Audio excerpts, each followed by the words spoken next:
இம்ரான்கான் இறந்து விட்டார், அதுவும் ஜெயிலிருந்தே இறந்து விட்டார் அப்படிங்கிற பலவிதமான போலி செய்திகள் எல்லா இடங்களிலுமே பரவி வந்துச்சு. 2 தினங்களாக பரவி வந்த செய்தியை நேற்று என்ன செஞ்சிட்டாங்க அப்படின்னா, இல்லை அது போலியான செய்தி. பட் அந்த போலியான செய்தியை பரப்பிவிட்டது யார் அப்படிங்கிற கேள்விக்கு இந்தியாவினுடைய வெப்சைட்ஸ் தான் அப்படின்னு சொல்லி ஏகப்பட்ட செய்திகளை மறுபடியும் இன்னைக்கு பாகிஸ்தான் பரப்பிட்டு இருக்காங்க. பட் உண்மையிலேயே பாகிஸ்தான் இம்ரான்கான் அவர்களை எப்படியாவது சேவ் பண்ணணும் அப்படின்னு சொல்லி நினைக்கிறாங்களான்னு பார்த்தா இல்லை, அவங்கள எப்படியாவது கொன்னுறணும், இம்ரான்கான் அவர்கள் ஜெயிலை விட்டே வெளியில் வரக்கூடாது அப்படின்னு நினைக்கக்கூடிய நபர் தான் ஷெபாஸ் ஷெரீஃப் அவர்கள்.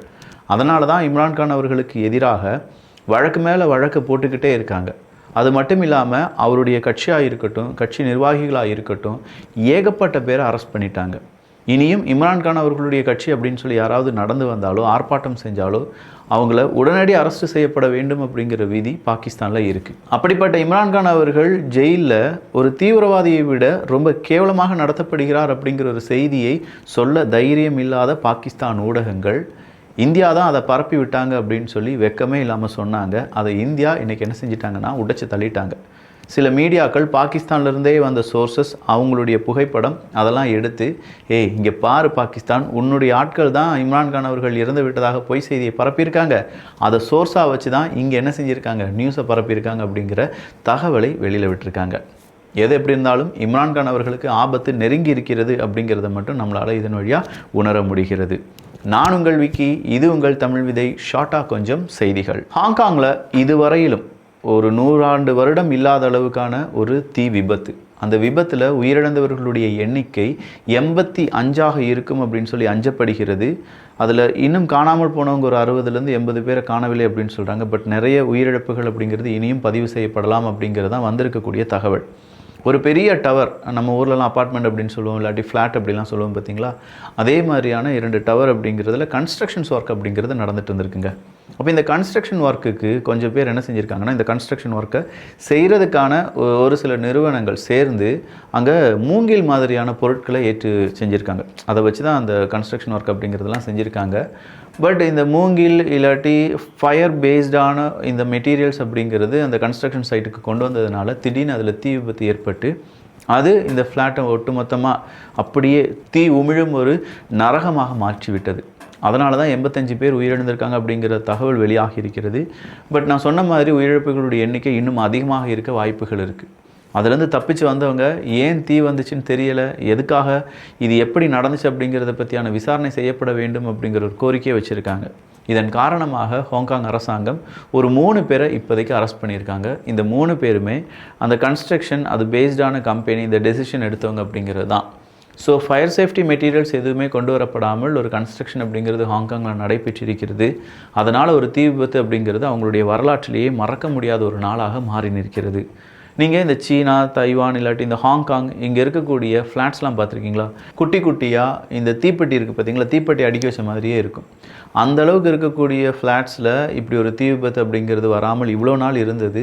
ஸோ ஒரு கன்ஸ்ட்ரக்ஷன் ஒரு காரணமாக தீ விபத்து அப்படிங்கிறது தான் அவங்களால அக்செப்டே பண்ண முடியலை. அடுத்ததாக அமெரிக்காவினுடைய பீஸ் பிளான் அப்படிங்கிறது தான். சாதாரணமாக இந்த பீஸ் பிளானை உருவாக்கலை, ரஷ்யாவினுடைய கொஞ்சம் நபர்களுடைய கோரிக்கை என்ன அப்படிங்கிறத கேட்டுட்டு தான் அமெரிக்கா இந்த 28 பிளான் பீஸ் பிளானை உருவாக்கியிருக்காங்க அப்படிங்கிற குற்றச்சாட்டை உக்ரைன் கொஞ்சம் நாட்களாகவே சொல்லிட்டு இருக்காங்க.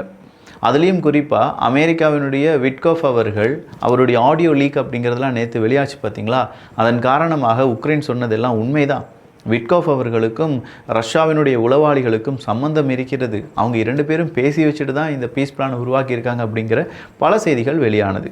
அட போங்கப்பா, விட்கோஃப் அவர்களை தப்பு சொல்லி இந்த ஒரு பீஸ் பிளானை ஒன்றுமில்லாமல் செய்து மறுபடியும் யுத்தத்தை நடத்தப்பட வேண்டும் அப்படிங்கிறது தான் உக்ரைனுடைய ஆசை. அந்த ஆசைக்காக தான் விட்கோஃப் அவர்கள் மீது அவதூறான சில குற்றச்சாட்டுகளை சுமத்துகிறார்கள் அப்படிங்கிறத நேற்று ரஷ்யா சொல்லியிருந்தாங்க. இன்றைக்கி ஒரு படி மேலே போய் ரஷ்யா என்ன சொல்லியிருக்காங்கன்னா, அமெரிக்கா உருவாக்கி இருக்கக்கூடிய இந்த 28 பாயிண்ட் பீஸ் பிளான் என்பது தான் நம்முடைய யுத்தம் நிற்பதற்கான முதல் அடியாக இருக்க வாய்ப்புகள் இருக்குது. ஏன்னா அந்த பீஸ் பிளான் ஓகேப்பா நல்லா தான் இருக்குது அப்படின்னு சொல்கிற தகவலை ரஷ்யா வெளியிட்டிருக்கிறது. ஸோ ரஷ்யாவினுடைய இந்த தகவல் கண்டிப்பாக உக்ரைனுக்கு பெரிய ஒரு எரிச்சலை கொடுத்துருக்கலாம். இனி உக்ரைன் என்ன முடிவு எடுக்க போகிறாங்க அப்படிங்கிறதுலாம் தெரியலை. அடுத்ததாக மேக்ரோன் அவர்கள், எமானுவேல் மேக்ரோன் அவர்கள் பிரான்ஸில் ஏகப்பட்ட டிமாண்ட் இருக்கக்கூடிய ஒரு புதிய இராணுவ சர்வீஸ் அப்படிங்கிறத ஓப்பன் பண்ணியிருக்கார். அது எதுவுமே கிடையாது, மேண்டேட்ரி ஒர்க் அப்படிங்கிறது தான். இந்த மேண்டேட்ரி ஒர்க் சாதாரண விஷயம் கிடையாது. ரஷ்யாவுக்கு எதிராக ஒருவேளை ரஷ்யா ஃப்ரான்ஸ் அட்டாக் பண்ண வராங்க அப்படின்னா அந்த நேரத்தில் ஆக்டிவேட் செய்யப்படுவதற்கான ஒரு சர்வீஸ், மிலிட்ரி சர்வீஸ் அப்படிங்கிறத இப்போ ரெடி பண்ணியிருக்காராம். இப்போ ட்ரைனிங் எடுக்கிறவங்க ஒருவேளை ரஷ்யா ஃப்ரான்ஸ் இந்த யுத்தம் நடைபெறுகிறது என்றால் அந்த நேரம் ரஷ்யாவுக்கு எதிராக களமிறங்க வேண்டும் என்பது தான் ஃப்ரான்ஸ் மேக்ரோன் அவர்களுடைய கோரிக்கை. நல்லா இருக்குல்ல, ஃப்ரான்ஸினுடைய அதுவும் ரஷ்யா ஓரியன்ட் ஒரு மிலிட்ரி சர்வீஸ் அப்படிங்கிறதெல்லாம் நம்மளால் நினச்சி கூட பார்க்க முடியல. பட் இந்த உலகத்தில் அதெல்லாம் நடந்துட்டு தான் இருக்குது. இன்றைக்கி வாஷிங்டன் டிசியில் இல்லை, இன்றைக்கினா நீங்கள் நேற்று வாஷிங்டன் டிசியில் ஒரு துப்பாக்கிச்சூடு அப்படிங்கிறது நடந்துச்சு. தேங்க்ஸ் கிவிங் ஈவினிங்கில் தான். இந்த துப்பாக்கிச்சூட்டை நடத்தியது யார் அப்படின்னு சொல்லி பார்த்தா ஆப்கானிஸ்தான் நாட்டை சார்ந்தவர். அவருடைய புகைப்படம் வெளியாகுது. பட் அவன் சாதாரண மனிதனாக இருக்க மாட்டான், அவன் ஒரு சிஐஏ ஏஜெண்டாக தான் இருப்பான்.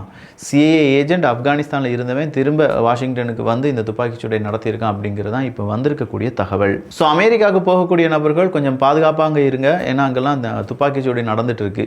இதை நம்முடைய அரசாங்கம் சொன்னால் அமெரிக்கா தாம் தும்னு குதிச்சிருப்பாங்க. நாம் சாதாரண யூடியூபர் தானே, அங்கே துப்பாக்கிச்சூடு அடிக்கடி நிகழ்கிறது என்பது குறிப்பிடப்பட வேண்டியதுதான். ஏன்னா இந்தியாவில் இதே மாதிரி சம்பவங்கள் நடந்தது என்றால் அமெரிக்கா என்ன சொல்லியிருப்பாங்க?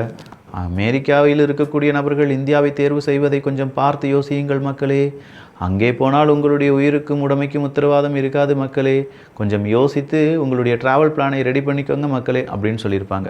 நாம் என்ன சொல்கிறோன்னா, எல்லா ஊர்லேயும் நடந்துட்டு தான் இருக்குது.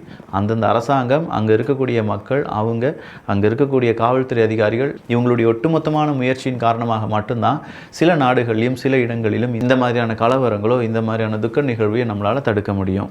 ஆஸ்திரேலியாவில் இந்த ஷார்க் அட்டாக் அப்படிங்கிறதெல்லாம் பார்க்கும்போது சில ஹாலிவுட் படம்லாம் பார்த்துருப்போம். திடீர்னு நீச்சல் அடிச்சிட்டு இருப்பாங்க, கை கால் இல்லாமல் ஒரு மனுஷன் வெளியில் ரத்தத்தோடி வந்து ஓடுறது அப்படிங்கிறதெல்லாம் நாமளும் நினைப்போம், என்னடா நம்ம ஊர்லலாம் இந்த மாதிரி மீன் கடி அப்படிங்கிறதுலாம் இல்லையே. தாமிரபரணி ஆற்றுல குளிக்கும் போதெல்லாம் குட்டி குட்டியாக மீன் கடிக்கிறத பார்த்துருக்கோம். பட் ஷார்க் அப்படிங்கிறது அதுவும் அவங்களுடைய பீச் சைடில் குளிச்சுட்டு இருக்கிறவங்கள வந்து கடித்து இழுத்துட்டு போகும் அப்படிலாம் சொல்கிறத அடிக்கடி இப்போ நியூஸில் பார்க்க முடிகிறது. ஆஸ்திரேலியாவில் ஒரு ஃபேமஸான பீச்சில் இன்றைக்கி ஷார்க் அட்டாக் நடந்து அதில் ஒரு ஆண் பலியாகி இருக்கிறார் அப்படின்னும் ஒரு பெண் பயங்கரமான காயமடைந்திருக்கிறார்கள் அப்படிங்கிற ஒரு செய்தியும் வெளியாகி இருக்கிறது. ஸோ ஹாலிவுட்டாக இருக்கட்டும், பாலிவுட்டாக இருக்கட்டும், மாலிவுட்டாக இருக்கட்டும், இல்லை நம்முடைய காலிவுட்டாக இருக்கட்டும், சில படங்கள் அப்படி யதார்த்தமாக தான் இருக்குது. ஆனால் சில படங்கள் சூப்பர் மசாலாவாக இருக்குது. லியோ அவர்கள், பாப் லியோ அவர்கள் இன்னைக்கு துருக்கிக்கு அவருடைய பயணத்தை மேற்கொண்டிருக்கிறார். பீஸ், அமைதி, அதற்கான முதல் என்னுடைய ஓவர்சீஸ் ட்ரிப்பாக நான் இதை எடுத்திருக்கேன் அப்படின்னு சொல்லி பாப் லியோ அவர்கள் கூறியிருக்கிறார்கள். லெபனானுடைய லீடர் இன்னைக்கு ஹிஸ்புல்லாவை பார்த்து, என்னப்பா நீங்கள் உங்களுடைய போக்கே சரியில்லையே, நீங்கள் உங்களுடைய ஆயுதங்களெல்லாம் கீழே போட்டால் தானே எங்கள் மீது இஸ்ரேல் நடத்தக்கூடிய தாக்குதலை தடுக்க முடியும், இஸ்ரேல் தாக்குதல் நடத்தாமல் இருப்பாங்க, நீங்கள் இன்னும் டிசாம் பண்ணாமல் இருக்கீங்க, இதெல்லாம் சரிப்பட்டு கிடையாது அப்படின்னு சொல்லியிருக்காங்க. ஸோ லெபனனில் இருக்கக்கூடிய ஹிஸ்புல்லா உடனடியாக டிசாம் பண்ண வேண்டும் அப்படிங்கிறது தான் லெபனன் அரசாங்கத்தினுடைய கோரிக்கை. ராஃபா கிரீன் ஜோன், நியூ காசா, இந்த மாதிரியான வார்த்தைகள் எல்லாம் நீங்கள் அடிக்கடி இனிமேல் பார்க்கலாம். இந்த ராஃபா கிரீன் ஜோன், நியூ காசா, இது எல்லாமே இஸ்ரேல் மற்றும் ஹமாஸ் இந்த யுத்தத்தினுடைய பீஸ் பிளான் ஒன்று உருவாக்குனாங்கல்ல, அதில் செகண்ட் ஃபேஸில் வர வேண்டிய சொற்றொடர்கள் தான். ஸோ ஃபஸ்ட்டு ஃபேஸில் என்ன செஞ்சிட்டாங்க, கொஞ்சம் ரிமைனிங்ஸ் மக்கள் இங்கே இருக்கக்கூடிய சிறை கைதிகள் எக்ஸ்சேஞ்ச் பண்ணிக்கிட்டாங்க. அங்கே ஹாஸ்டேஜஸ் இவங்க எக்ஸ்சேஞ்ச் பண்ண, இங்கேருந்து அவங்க மக்களை ப்ரிசனர்ஸ் எல்லாமே எக்ஸ்சேஞ்ச் பண்ணாங்க. இப்போ அது முடிஞ்சிருச்சு. இப்போ செகண்ட் ஃபேஸ் அப்படிங்கிறது ஆரம்பிச்சிருக்கு. அதனால தான் இந்த நியூ காசா அப்படிங்கிற அந்த டேக்லைன்லாம் இப்போ ரொம்ப பெரிய அளவில் ட்ரெண்டு. G20 மாநாடு நெக்ஸ்ட் டைம் நடக்கும்போது கண்டிப்பாக நான் சவுத் ஆஃப்ரிக்காவை கூப்பிட மாட்டேன் அப்படின்னு சொல்லி ட்ரம்ப் அவர்கள் சொல்லிவிட்டார். ஏன்னா போன தடவை G20 மாநாட்டை விட்டு அமெரிக்கா வெளியேறியது அப்படின்னு சொல்லி காரசாரமான விவாதத்தை தூக்கி முன் வச்ச நாடு எது அப்படின்னு பார்த்தீங்கன்னா சவுத் ஆஃப்ரிக்கா தான்.